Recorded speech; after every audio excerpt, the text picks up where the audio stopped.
1 யோவான் 2:17 வசனம் கிறிஸ்தவ விசுவாசத்தில் ஆழமான ஆன்மீக உண்மையை வெளிப்படுத்துகிறது.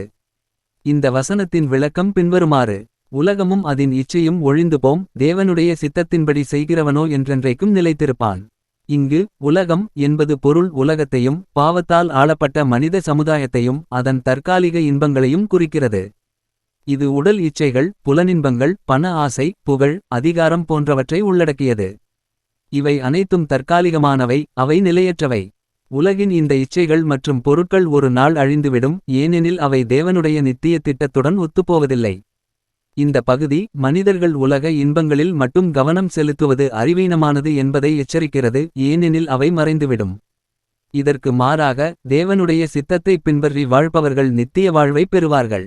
தேவனுடைய சித்தம் என்பது அவருடைய கட்டளைகளை பின்பற்றுவது, நீதியுடனும் அன்புடனும் வாழ்வது, இயேசு கிறிஸ்துவின் மூலம் தேவனுடன் உறவு கொள்வது ஆகியவற்றை குறிக்கிறது. இந்த வாழ்க்கை முறை நித்தியமானது, ஏனெனில் அது தேவனுடைய நித்திய இராஜ்யத்துடன் இணைந்தது. தேவனுடைய சித்தத்தைச் செய்பவர்கள், இயேசுவில் விசுவாசம் வைப்பவர்கள் என்றென்றைக்கும் தேவனுடன் நிலைத்திருப்பார்கள். இந்த வசனம் வாழ்க்கையில் முன்னுரிமைகளை அமைப்பதற்கு ஒரு எச்சரிக்கையும் அழைப்பும் ஆகும்.